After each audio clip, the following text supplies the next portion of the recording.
There is a 200-year-old technique that teaches the brain how not to break in front of those who only know how to tear you down. And the character of the story I am going to tell you today only learned this technique after almost destroying his own life. Have you ever felt your entire body freeze before a specific person even finished speaking? Your jaw clenches, your chest tightens, and a voice inside you is already preparing a comeback, even without you fully knowing what you are going to say. This has a name, this has an origin, and this can be reprogrammed. In feudal Japan, the samurai faced a problem very similar to yours. They dealt with provocation, insults, and threats every single day, and a single moment of losing control could cost them their lives or the lives of those around them. Because of this, Zen masters developed a set of mental practices that trained the warrior to remain stable, even amidst chaos. Today, brain science confirms every single detail of what these masters taught centuries ago.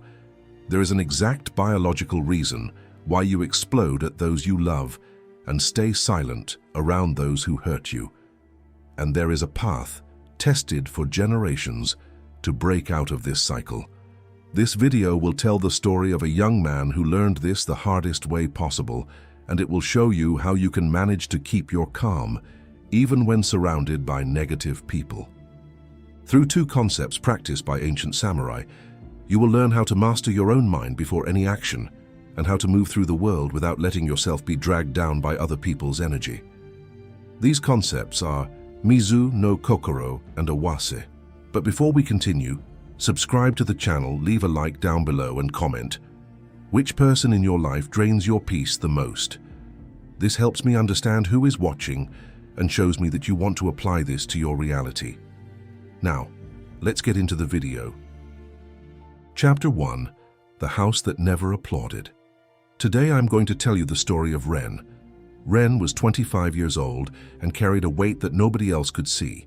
At 20, he had decided to drop out of the medical school his entire family had already mapped out for him. He traded an imaginary stethoscope for spreadsheets, meetings, and a business of his own that was still in its infancy. In his parents' minds, this choice was a betrayal, a waste. Every family dinner turned into an interrogation. When are you going to stop with this fantasy and get back on the right path? Your cousin has already graduated. You are still playing businessman, his aunts whispered, but just loud enough for him to hear. His uncles compared him to cousins who hadn't built even half of what he was trying to build, but who now used his life as a yardstick to measure their own failure. There was a cruel detail to all of this. None of the relatives who criticized him the most had actually risked anything similar in their own lives. An uncle who kept repeating that having your own business is a trap had never left the job he hated. An aunt who asked every Christmas, "Where is your degree?" had dropped out of her own college at 22. They weren't worried about Ren. They were using Ren as a mirror for everything they didn't have the courage to try, demanding from him the life they wished they had lived. Ren grew up hearing this practically every day, and his body learned to react before his mind could even process it. A casual comment at the dinner table, a smirk, a disapproving silence after he shared a small achievement. Each of these moments triggered something inside him that he couldn't name, but felt with his entire body. His jaw clenching, his chest heating up, his hands balling into fists under the table. Over time, this state of alert no longer needed a major reason to appear. A tone of voice similar to his mother's was enough. Someone delaying a response at work, just like his father used to delay a compliment, was enough. Ren's body had learned to associate any sign of judgment from anyone with that same old danger, even when the real danger no longer existed. The problem is that this reaction didn't just stay inside the house. This reaction leaked. He would explode at his girlfriend over a minor comment about schedules. He would take it out on friends who were completely blameless. He would lose his patience in work meetings over criticisms that, deep down, were reasonable. Ren was at war all the time, even when nobody around him had declared any war at all. His girlfriend was the first to realize the scale of the problem. It didn't happen during a big fight. It was on an ordinary Sunday, the two of them on the couch, when she looked at him after yet another episode of irritation and said calmly, "You need an escape valve before this destroys you from the inside." She remembered that he had practiced karate as a teenager. She mentioned there was a school just a few blocks from home, and she asked without pressuring, only suggesting that he give it a chance. If you have someone in your life who carries old criticisms and explodes at people who are completely blameless, understand one thing right now. This is not a lack of character. This is a learned pattern, and learned patterns can be unlearned. Perhaps you are that person because you are feeling the pressure on your shoulders, the pressure of internal and external demands. Perhaps you feel the need to please everyone around you, or perhaps you just want to prove to everyone that you are not a failure.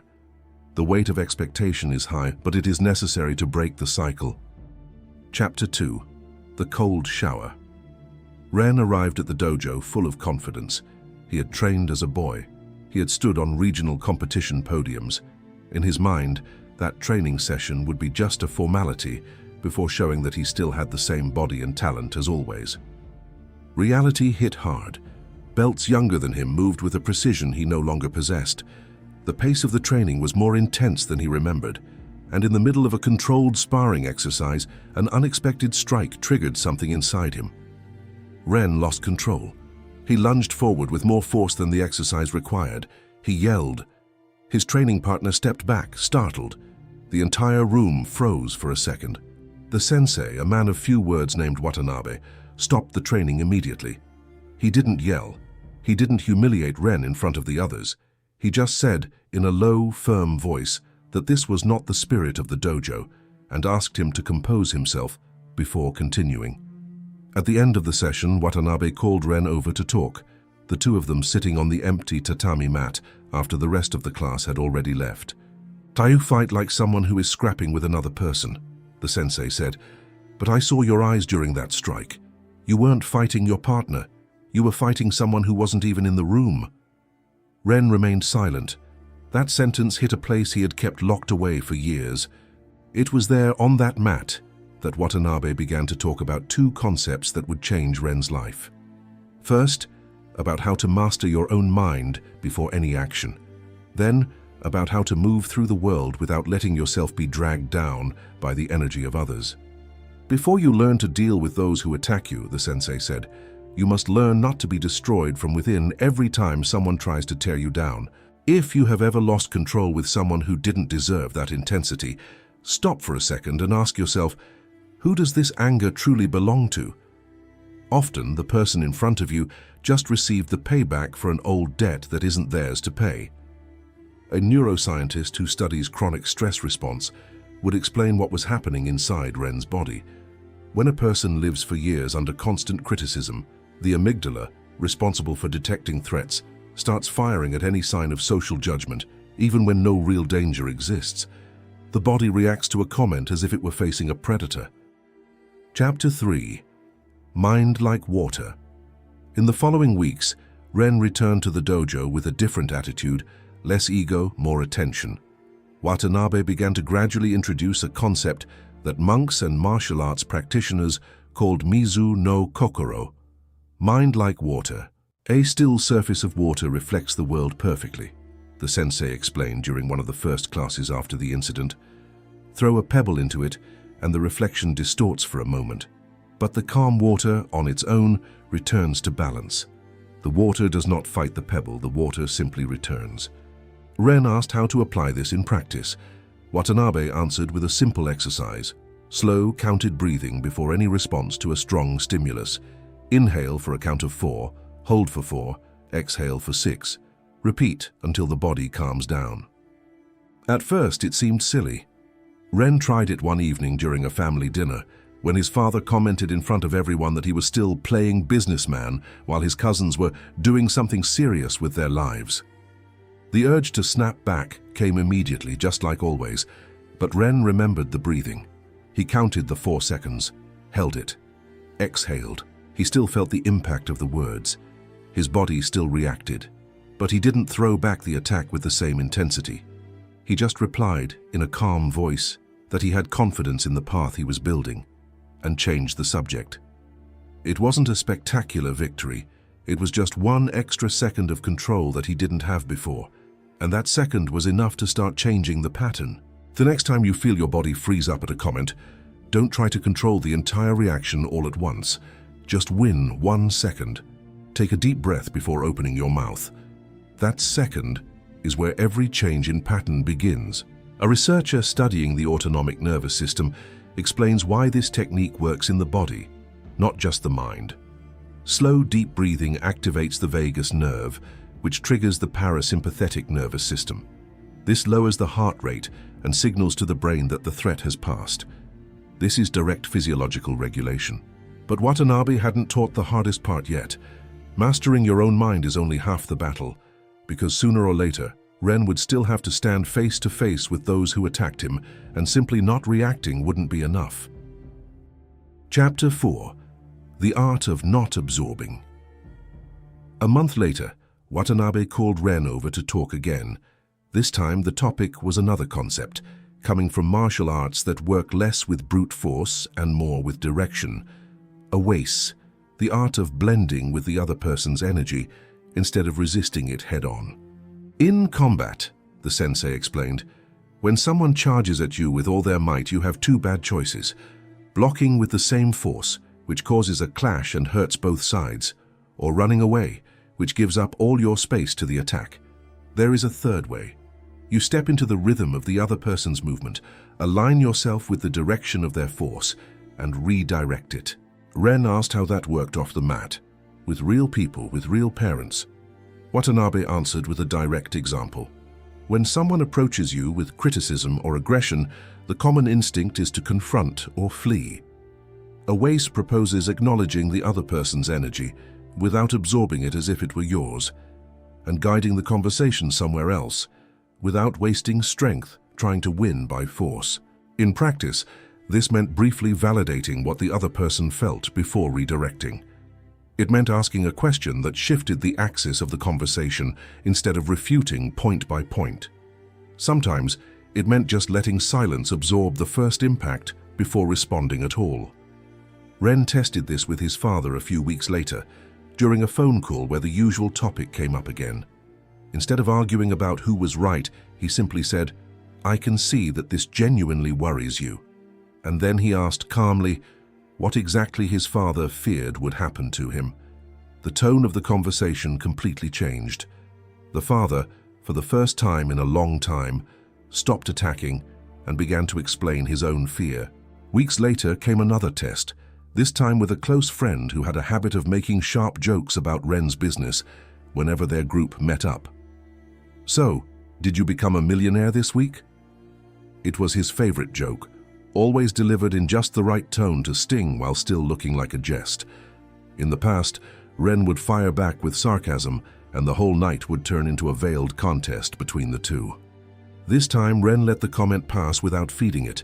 He laughed lightly, said, "Not yet, but keeping at it," and changed the subject in the exact same sentence, drawing his friend into another topic he knew interested the group. No confrontation, no shrinking back without giving the energy the comment was looking for. The joke lost its punch in seconds because it had no reaction to feed on. Watanabe, upon hearing this account in the next class, summarized the principle in one sentence. You don't need to win every attack. You just need to avoid becoming fuel for it. The next time someone approaches you with criticism or hostility, resist the urge to argue point by point. Validate what the person seems to be feeling in a short sentence, and then ask a question that changes the direction of the conversation. You will notice that the energy of the attack dissolves much faster than when you enter into direct confrontation. Our researcher studying emotional contagion explains why being near negative people affects our internal state so deeply. The human brain possesses mirror neurons, which automatically capture the emotional state of those nearby. This is why someone's irritation can contaminate an entire room in minutes. A person who catches this contagion happening can choose their response instead of simply reacting to it. Chapter 5. The Real Test. The following months brought the real tests. An investor harshly questioned the viability of Ren's business during an important meeting. In the past, he would have locked into a defensive argument, trying to prove his value through confrontation. This time he breathed, let the first wave pass, acknowledged the point raised by the investor, and used the criticism as data to adjust the proposal rather than treating it as a personal attack. The meeting ended in a partnership, not a breakup. His girlfriend noticed the difference before anyone else. The episodes of unfair emotional dumping practically vanished. When Ren felt the day's tension building up, he would state it before acting. "I've had a tough day and I need some time before we talk," he would say, instead of simply snapping at her over some tiny detail. With his parents, the change was slower, because old family dynamics rarely disappear quickly. But Ren stopped going to war at every dinner. He began to listen to the criticism without sinking into it, responded calmly, and returned to his own path without needing anyone's approval to keep going. The hardest test came on his father's 60th birthday, with the whole family gathered in one room for the first time in years. In the middle of a toast, an uncle, already a few drinks in, raised his glass and said in front of everyone that he hoped this year, finally, Ren would decide to do something serious with his life. Nervous laughter, an awkward silence, and all eyes turned toward him. Years ago, that moment would have ended in a public argument, or perhaps Ren storming out the door. This time he felt the wave rise, that same familiar heat in his chest. He silently counted his 4 seconds of breathing without anyone noticing. He raised his own glass, looked at his uncle, and simply said, "I hope that this year we can celebrate together, whatever each of us is building, exactly the way each of us chose to build it." He toasted, smiled, and went back to talking to the cousin beside him. The uncle was left speechless. The room moved on, and for the first time Ren left a family event without carrying any heavy baggage home. This didn't mean he stopped feeling the impact of the words. The water still moved when someone threw a stone into it. The difference was that now his mind returned to balance in minutes, not days, and each time he went through this cycle, the way back became shorter. Pay attention in your own life to how long it usually takes you to get back to balance after a conflict. That time can decrease, not through a single decision, but through repeated practice, the same way any technique becomes automatic after enough repetition.